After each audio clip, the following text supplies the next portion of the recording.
Alors aujourd'hui, pour changer un petit peu d'exercice, parce que je voudrais pas que vous commenciez à vous ennuyer dans toutes mes pérégrinations symboliques, j'ai décidé de vous faire ce qu'on appelle vraiment un tirage croisé entre le tarot et les anacartes.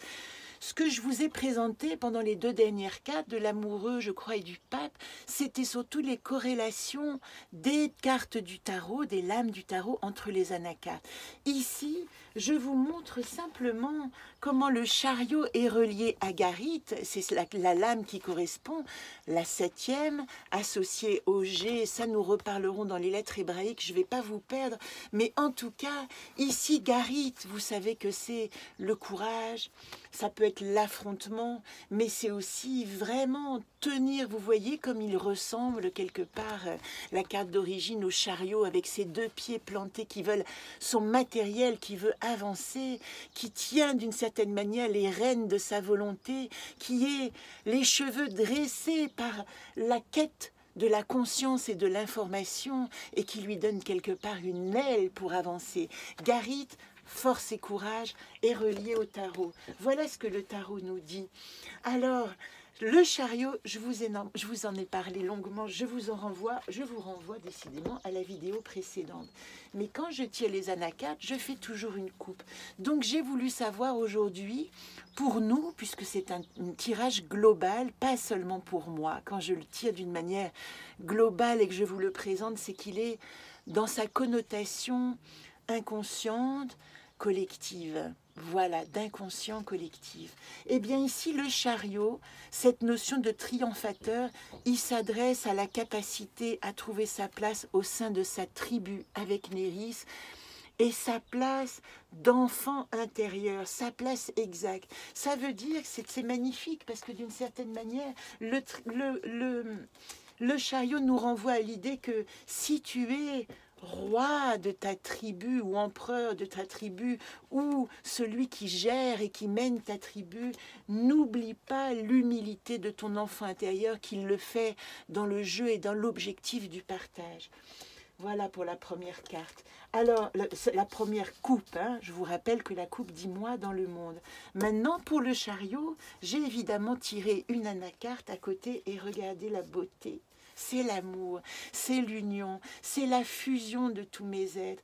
Comment vous parler autrement de ce grand triomphateur sans vous dire à quel point il est nécessaire que toutes vos parties soient réunies en vous pour pouvoir faire avancer ce magnifique véhicule de la conscience et emporter avec vous, autour de vous, c'est-à-dire devenir leader bienveillant d'une conscience suprême. C'est aussi ça le rôle du chariot, d'emmener les autres, d'emmener sa tribu, les anacartes nous le rappellent, vers notre réalisation, alors supérieure, il n'y a pas d'inférieur supérieur, mais en tout cas complète, globale. Alors, comme le chariot regarde vers la gauche, il nous parle d'une histoire passée. Qu'est-ce qu'il nous montre dans notre parcours ? Eh bien ici, j'avais l'empereur renversé. Et l'empereur renversé, je vous renvoie à la vidéo de l'empereur si vous voulez en savoir plus.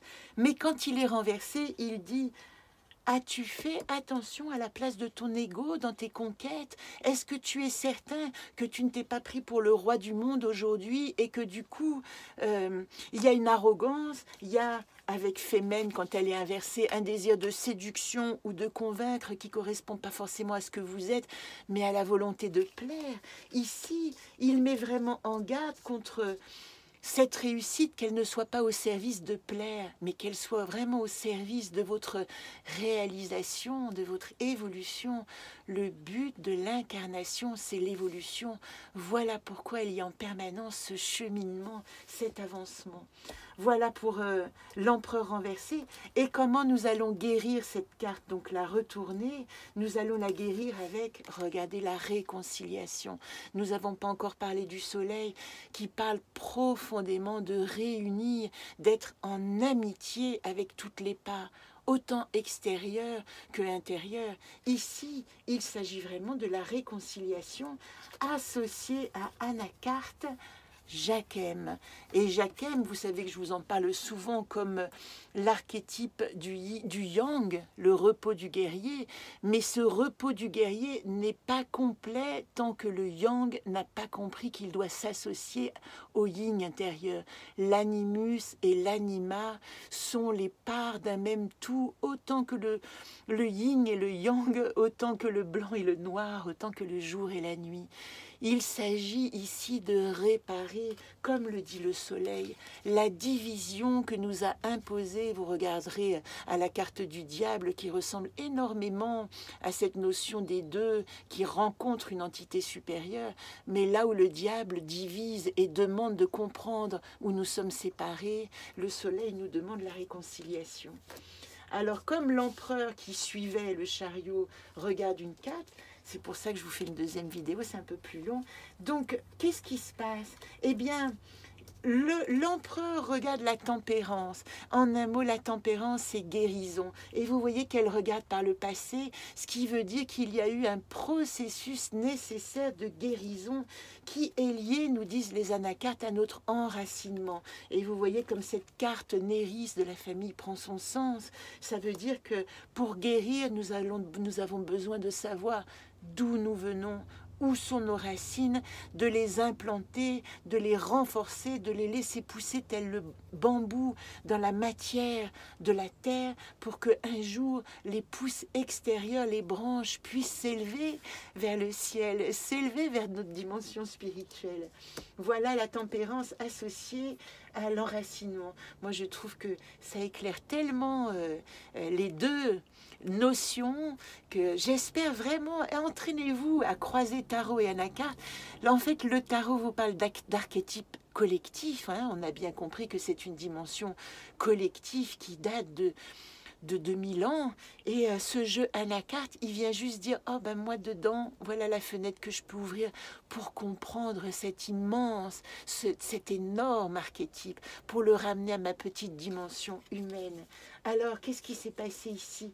Eh bien, la tempérance, elle dit que la guérison, elle est passée par la libération. Le mat, il a fallu couper tous les liens, il a fallu se débarrasser de là d'où je viens, mettre mes racines au bon endroit. La tempérance a bien dit, regarde d'où tu viens avec Tormo. Mais elle n'a pas dit le lourd héritage, elle est debout. Vous savez que la difficulté de Tormo en problématique, c'est la lourdeur de notre hérédité. Ici, quand elle est positive, elle dit « prends là où c'est fort, serre-t'en pour guérir ton nom, ta généalogie, tes empreintes, ce que t'ont apporté. Faites cet exercice généalogique de donner des valeurs aux personnes qui vous ont donné vie, et vous allez voir ce que vous avez pris de chaque personne de votre généalogie pour vous enrichir et vous renforcer. Nous y reviendrons, c'est un autre exercice. Et là, le mat, lié à l'expression, le mat était debout, hein, non renversé, il dit là... Il est temps de prendre votre chemin avec la vérité, la sincérité absolue de votre parole. Ayez une parole exacte et franche et sincère. Et vraiment, sincèrement, eh bien, je suis bien contente de ce tirage parce qu'il me parle beaucoup aujourd'hui pour résoudre toutes les problématiques de retard et de difficultés que j'ai rencontrées en début de semaine et qui semblent tout à coup s'évanouir en activant la parole, en activant la vérité de la parole. Renoncer au silence qui accuse et qui ment et activer une parole juste, exacte, sans jugement, sans reproche, mais qui dit qui vous êtes, avec à la fois l'humilité et la légitimité de qui vous êtes. Rendez-vous demain pour, eh bien, pour l'arcane de, moi je l'appelle karmique, la justice, hein, de l'équilibre. À demain.